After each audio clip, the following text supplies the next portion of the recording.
edizione del nostro TG, ma iniziamo come di consueto dai titoli.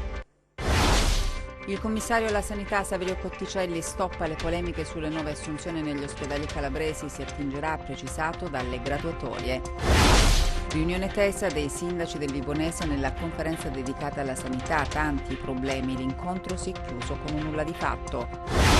Assemblea al comune di Crotone, impugnata l'ordinanza regionale che stabilisce l'ampliamento della discarica di Columbra. Calabria parsimoniosa insieme a Campania e Puglia, le regioni del sud spendono meno di quelle del nord, Piemonte, Lombardia e Veneto gli enti regionali più esosi. Lettera a Di Maio firmata da 17 deputati e senatori pentastellati calabresi per dire no all'alleanza con il PD in vista delle regionali. Nel documento si punta alle liste civiche. Il Cosenza attende il Venezia e Braglia sente odore di vittoria. Il Crotone piange il preparatore scomparso, ma domani scenderà in campo contro la Virtus Entella. La sanità dunque in apertura di questa edizione del nostro TG con il botta e risposta tra Cotticelli e la Regione sulle assunzioni. Lo stesso commissario questa mattina in un incontro a Cosenza ha chiarito le modalità spiegando che si procederà attingendo dalle graduatorie.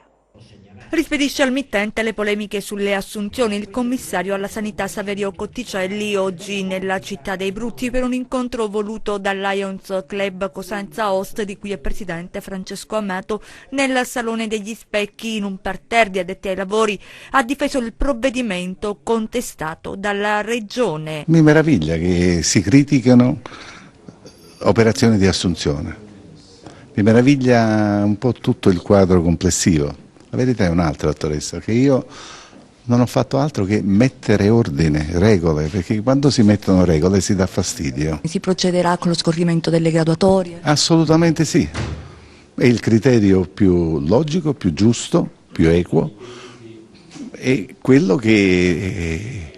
se no dobbiamo fare altri concorsi? I concorsi costano. Abbiamo dei concorsi già fatti che sono costati alla collettività, c'è una graduatoria valida, non vedo perché non si debba attingere da quella graduatoria.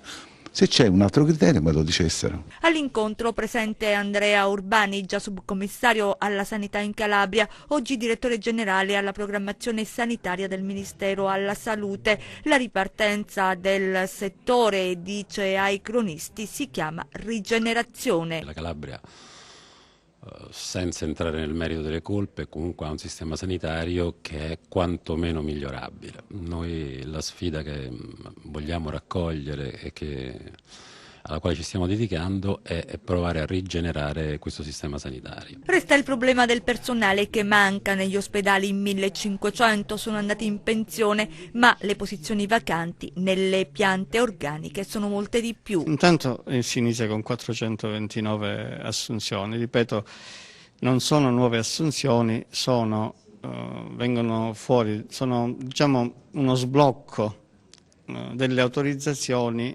ad assumere che c'era stato nel mese di luglio, quindi sono sbloccate delle assunzioni. Era richiesto dai tavoli ministeriali, dai tavoli di monitoraggio e verifica. Alla luce di quest'atto ricognitivo probabilmente i ministeri potrebbero autorizzare ulteriori assunzioni. Ne mancano 5.000 in Calabria? Ne mancano tantissimi. E riunione tesa dei sindaci del Vibonese nella conferenza dedicata alla sanità, tanti i problemi e l'incontro si è chiuso con un nulla di fatto. In un clima incandescente, con momenti di tensione, la conferenza dei sindaci per discutere l'emergenza sanitaria nel Vibonese si è dipanata per quasi 4 ore, alla presenza anche del commissario della sanità in Calabria e di parlamentari e consiglieri regionali, per denunciare quanto il diritto alla salute per i cittadini nel territorio vibonese sia seriamente in dubbio. Un ospedale a mezzo servizio, con pochi medici e operatori sanitari eroici, in una struttura che in alcuni punti appare preoccupante. Un'azienda sanitaria ancora impossibilitata persino a bandire concorsi, una medicina territoriale disorganizzata e per provocante paradosso, le sale operatorie che sono tecnicamente giudicate all'avanguardia, i chirurghi che sono tra i più stimati, ma per eseguire gli interventi allo iazzolino mancano gli anestesisti e l'ortopedia rischia di chiudere senza un primario e senza che l'azienda sanitaria possa concludere il relativo bando, mentre languono i presidi di Tropea e Serra San Bruno, un tempo meta dai cittadini di tutta la provincia. L'accelerazione impressa dal sindaco di Vibo Valentia Maria Limardo ha quindi convinto, forse sarebbe meglio dire costretto, il presidente della conferenza, il sindaco di Serra San Bruno Luigi Tassone, a questa convocazione urgente dopo mesi di silenzio. Si è posta la necessità di convocare la conferenza dei sindaci in questo momento storico, non a caso l'ho allargata alle forze sindacali, ai deputati, ai consiglieri regionali e al generale Cotticelli, perché non è tempo di divisioni politiche, non è tempo di litigare tra politici, tra sindaci, ma è tempo di agire assieme. Tutte le istituzioni sono chiamate ad agire assieme e ad affrontare questo momento delicato che attanaglia la sanità vibonese e calabrese. Qual è l'obiettivo di questa conferenza dei sindaci oggi? Ma l'obiettivo è intanto chiedere con forza il completamento del nuovo ospedale di Vibo, perché qualsiasi tipo di ritardo è inaccettabile, certo nella massima legalità, nella massima trasparenza, ma è un'opera che deve essere completata. Chiediamo che venga realizzato quanto previsto nell'atto aziendale per l'ospedale di Serra San Bruno e per l'ospedale di Tropea, che l'ospedale di Soriano non rimanga una scatola vuota, ma che venga anche quella struttura rilanciata, seppur in maniera diversa e differente. La questione rifiuti, assemblea al Comune di Crotone, impugnata l'ordinanza regionale che stabilisce l'ampliamento della discarica di Columbra. Hanno impugnato l'ordinanza con cui Oliverio ha autorizzato l'ampliamento della discarica Sovreco di località Columbra per ulteriori 120.000 tonnellate. Per questo si sono ritrovati nella sala consiliare del Comune di Crotone non solo i rappresentanti delle associazioni cittadine, i comitati, ma anche amministratori e cittadini comuni per contrastare attraverso un ricorso quello che ritengono un percorso sbagliato per risolvere l'emergenza rifiuti. Riteniamo che questa urgenza non ci sia, perché bastava poco, cioè bastava applicare la legge e disporre la nascita di altre discariche in altre province, così come è giusto che sia, invece che far diventare Crotone, come è stata definita dai miei clienti, la pattumiera della Calabria. Ancora una volta quindi si aumenta la volumetria, si aumenta in altezza questa collinetta di Columbra, che purtroppo potrebbe far provocare ancora di più la nascita di tumori. Noi abbiamo citato uno studio dell'Istituto Sanitario Nazionale, secondo cui Crotone ha una percentuale altissima di presenze tumorali nei cittadini. Non ci stanno a far diventare Crotone la pattumiera della Calabria, soprattutto per questioni che riguardano la salute pubblica. Le inefficienze della politica non possono ricadere sui cittadini, che sono sempre i soli a pagarne le conseguenze. Noi ci aspettiamo che il TAR sospenda e prenda atto di questo illegittimo comportamento della Giunta regionale e che quindi obblighi la Giunta regionale a organizzarsi in questi mesi che ancora ci sono, che ancora restano, per obbligare le ATO a aprire le varie discariche che sono previste nel piano regionale dei rifiuti. Tenga presente che alcune ATO, tipo per esempio quella di Cosenza non ha una discarica, eppure è una provincia la più grande della nostra regione, e viene a scaricare a Crotone. Ecco, basterebbe invece obbligare quest'ATO, oppure sostituirsi la Regione Calabria, perché ne ha la facoltà, la legge lo dice chiaramente. Se un sindaco omette di organizzare la presenza di una discarica, il Presidente, la Regione può sostituirsi. Quindi se c'è la volontà politica si può nell'arco di 60 giorni emettere questo provvedimento e far nascere nuove discariche. Sempre a proposito di rifiuti, situazione difficile nell'Amitino, alcune strade invase da cumuli di spazzatura. Quelle che vi mostriamo sono immagini eloquenti che mostrano come una strada statale dell'Ametino sia stata trasformata in una vera e propria discarica a cielo aperto. Cumuli di immondizia sparsi su asfalto e nei terreni contigui alla carreggiata che creano non solo un olezzo nauseabondo a chi quotidianamente percorre questo tratto di strada, ma inquinano i terreni arrivando anche alle falde acquifere. Materassi in bella mostra, ma anche lavatrici e rifiuti pericolosi di ogni genere. Sul territorio lametino da qualche mese si vive una vera e propria emergenza e cresce così l'accumulo selvaggio e i conseguenti problemi di igiene e degrado. Alcune zone si presentano letteralmente invase dall'immondizia, ne sono valsi gli appelli alla collaborazione e al decoro lanciati nei giorni scorsi dai commissari a cui è affidata la gestione dell'ente. Una situazione di allarme in tutta la città, ma in particolar modo in alcuni punti sensibili come nelle zone periferiche o lungo arterie viarie che si collegano anche con la costa. Questa situazione non fa altro che innescare altri tipi di emergenza come quelle registrate settimane addietro e che riguardano l'incendio dei rifiuti. La città in questi mesi è stata interessata da diversi roghi appiccati a cumuli di spazzatura dove solo grazie all'intervento dei vigili del fuoco si sono evitate conseguenze molto più dannose per la salute pubblica.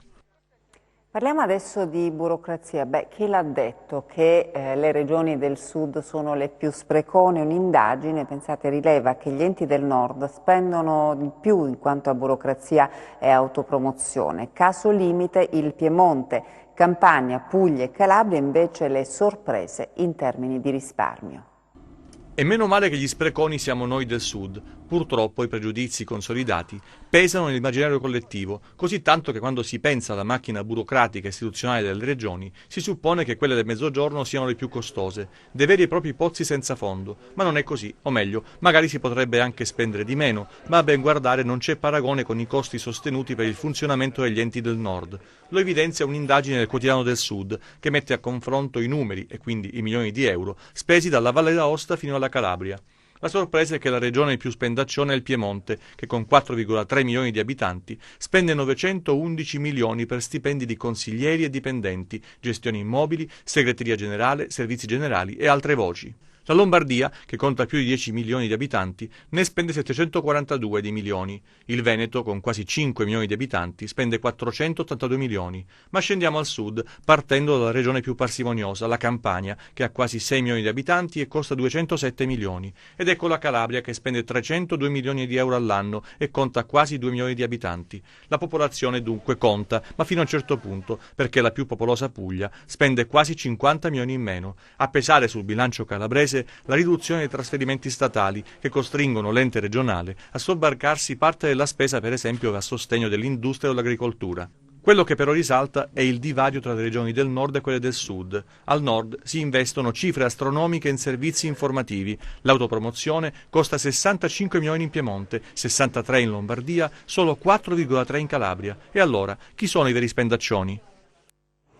La politica adesso, 17 deputati e senatori del Movimento 5 Stelle scrivono a Di Maio no all'accordo con il PD per le regionali.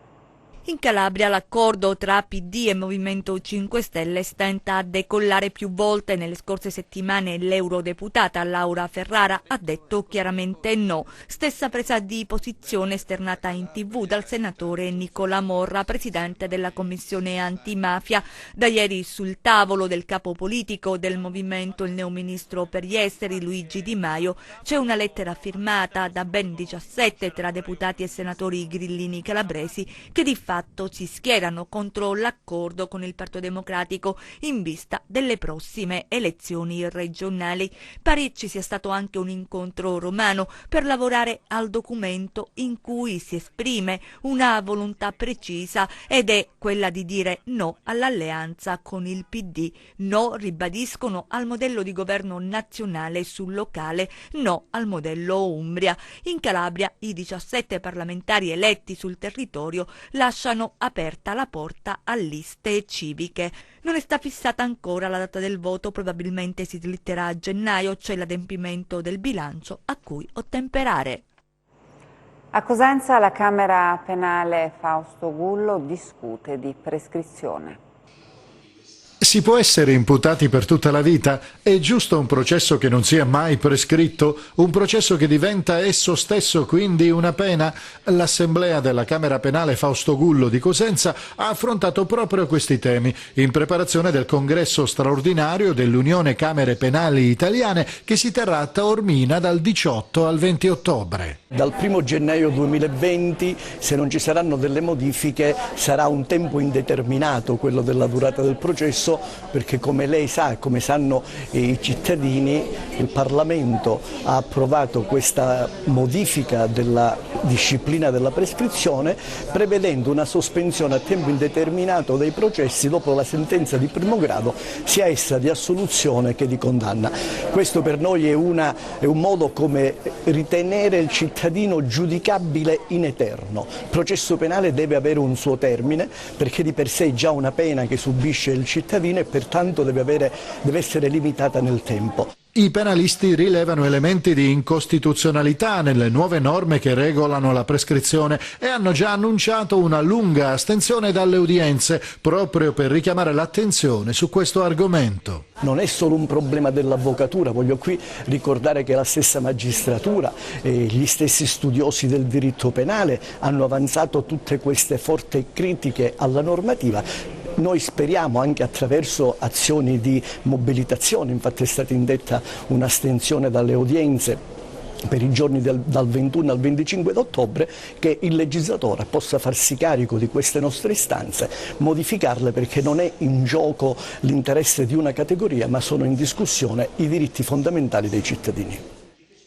La cronaca: un operaio di 48 anni è morto stamani a San Mauro Marchesato nel Crotonese in un incidente sul lavoro. L'uomo è precipitato da un'impalcatura in un cantiere. Dipendente di un'azienda edile, stava lavorando alla ristrutturazione di un edificio privato che si affaccia su una delle principali strade del piccolo centro. Per cause ancora da accertare è caduto da un'altezza di circa 15 metri ed è stato identificato il cadavere in avanzato stato di decomposizione, trovato il 30 settembre scorso in un ruscello di località Fondoconcio di Isola Caporizzuto. Si tratta di un cittadino romeno, un 39enne senza fissa dimora. L'identificazione si è giunti a conclusione delle indagini condotte dai carabinieri della compagnia di Crotone. L'uomo, secondo quanto si è appreso, è stato riconosciuto dalla sorella che vive a Isola Caporizzuto da alcune cicatrici sul corpo. Le cause della morte, riferiscono gli stessi carabinieri, non sono attribuibili a terzi, il che avvalora l'ipotesi già fatta dagli investigatori nell'immediatezza del ritrovamento del cadavere, secondo cui la morte sarebbe da collegare ad una disgrazia. Un duro colpo è stato messo a segno contro la cosca Barilari Foschini dal GUP del Tribunale di Catanzaro, che ha emesso condanne per oltre 90 anni di carcere contro 12 degli arrestati nell'ambito del blitz antimafia Hermes. 12 condanne e 5 assoluzioni è la sentenza emessa dal GUP di Catanzaro al termine del processo celebrato con rito abbreviato scaturito dall'operazione Hermes condotta dalla DDA contro i clan di Crotone. Complessivamente sono 90 gli anni di carcere. Il blitz scattò il 28 giugno del 2018 nel mirino degli inquirenti la cosca Barilari Foschini che, secondo le accuse, imponeva il pizzo a quasi tutte le attività commerciali di Crotone, dai bar alle pasticcerie, dai ristoranti alle tabaccherie, dagli alberghi ai negozi per bambini. Ed era però soprattutto durante la tradizionale festa della Madonna di Capocolonna che la cosca esercitava maggiormente il suo potere, imponendo ai gestori degli stand i panini e la carne da acquistare a prezzi maggiori, e chi non cedeva e non pagava sapeva di potersi aspettare la risposta: danneggiamenti e in particolare incendi. Le intercettazioni hanno svelato uno spaccato inquietante: quasi tutti dovevano pagare il pizzo, anche piccole somme che la cosca però in un modo o nell'altro doveva incassare. Le altre notizie di cronaca nei nostri 100 secondi.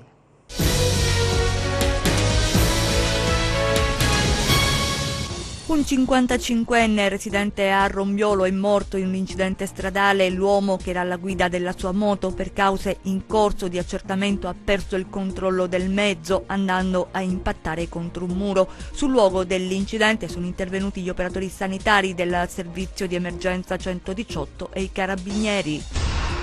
Controlli antiprostituzione effettuati dalla Polizia di Stato a Pizzo. Gli agenti della questura hanno identificato giovani donne di nazionalità bulgara e i loro clienti. Sia le donne risultate prive di permesso di soggiorno, sia i loro clienti, tra cui pensionati, commercianti e impiegati pubblici, sono stati sottoposti a sanzioni in base all'ordinanza emessa dal sindaco contro il degrado urbano.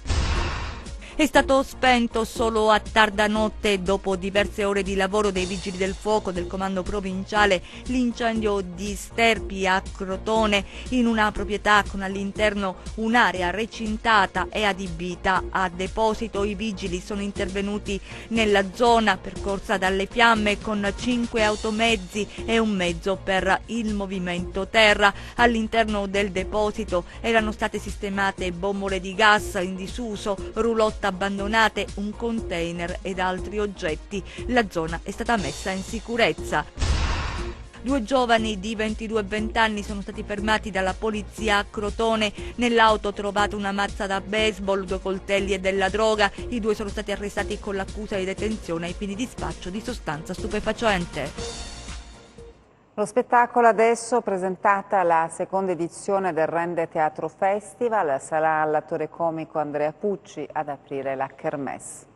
Sarà lo spettacolo del comico Andrea Pucci ad aprire la seconda edizione del Rende Teatro Festival. Appuntamento il 26 ottobre al Cineteatro Garden. Al Museo del Presente illustrate le novità della Kermesse rendese organizzata e ideata dalla Dedo Eventi di Alfredo De Luca con il patrocinio del Comune di Rende. Ben 7 i mesi di durata del calendario. Nel cartellone ovviamente abbiamo nomi anche come Maria Grazia Cucinotta, Tosca d'Aquino, Lello Arena, Matteo Setti, Angelo Duro, quindi abbiamo un cartellone davvero ricco di personaggi importanti. Avvicinare i cittadini al teatro, obiettivo della manifestazione. L'amministrazione comunale, ha sottolineato il sindaco Manna, sostiene i giovani imprenditori che si mettono in gioco proponendo progetti di qualità. Ancora una volta Rende città degli eventi, ma devo dire città che guarda tutta l'area urbana su manifestazioni teatrali, culturali e quant'altro. Abbiamo appena terminato il settembre rendese, inizia ovviamente questa stagione teatrale, inizierà l'Oktoberfest, si stanno prevedendo anche iniziative per le feste natalizie. Siamo alla pagina sportiva, il Cosenza attende il Venezia, il Braglia sente odore di vittoria, il Crotone piange il preparatore scomparso, ma domani scenderà in campo contro la Virtus Entella. Siamo lì per vincere una partita. Piero Braglia spiega così la crescita del Cosenza, che al di là della gara con il Livorno non ha mai deluso in quanto a prestazioni. I 2 punti conquistati nelle ultime 2 uscite sono la base di partenza di una squadra che da adesso in poi scriverà il proprio futuro. Il clima è più sereno, dice il tecnico dei rossoblù, che parla delle certezze ritrovate che riguardano la fase difensiva e dell'esigenza di diventare più cinici quando si presenta l'occasione per far gol. Lazar, Schiavi e Litteri torneranno dopo la sosta. Per il resto il mister toscano ha l'imbarazzo della scelta in ogni reparto per affrontare un Venezia temibile, ma come ogni squadra con qualche punto debole da sfruttare. È una squadra tosta, una squadra che sta bene in campo, è una squadra che gioca 4-3-1-2 come giocava a Limolese l'anno scorso, come giocano diverse squadre di questo campionato, hanno i loro pregi e i loro difetti, giocano su un entusiasmo ritrovato, perché l'anno scorso il Venezia aveva forse più nomi, adesso forse ci sono più ragazzi che corrono e più adatti alla categoria. Penso che stanno facendo un bel campionato, hanno giocatori importanti come Zuccolini, Capello, gli attaccanti, è una partita da affrontare al massimo. Il Cosenza secondo me inizia a stare un pochino meglio, vedo ragazzi un pochino più sereni, perciò ci dobbiamo giocare questa partita con tutti noi stessi e poi vediamo a che livello siamo. Io credo che la squadra sia su una strada giusta, a volte basta vincere anche una partita non meritandolo per poi sbloccare una situazione che poi viene da sé, un po' come è successo l'anno scorso. Una vigilia diversa per il Crotone che dopo la rifinitura ha lasciato la città per partecipare al funerale del preparatore atletico Mascheroni. La tragedia ha segnato il morale del gruppo di Stroppa, che avrebbe preferito rinviare la gara di domani con la Virtus Entella. La proposta a quanto pare non è stata accolta e dunque si scenderà in campo. Salgono le quotazioni di Maxi Lopez, che potrebbe partire dal primo minuto accanto alla rivelazione di questo inizio campionato, Messias. I liguri hanno raccolto 11 punti, così come i calabresi, che però sembrano in rampa di lancio per qualcosa di importante. Adesso le previsioni del tempo.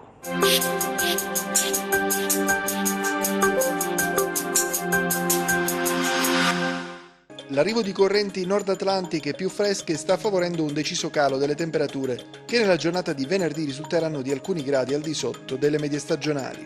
La perturbazione in corso, che ha causato il ritorno di piogge nella giornata di giovedì, seppur in allontanamento, disturberà in parte anche la giornata di oggi, ma dalla tarda mattinata inizierà un momentaneo miglioramento a partire dalla Calabria settentrionale, in estensione al resto della regione. Già da sabato però inizierà un nuovo peggioramento, seppur debole, causato dall'arrivo di una nuova e flebile perturbazione che interesserà principalmente i versanti tirrenici calabresi.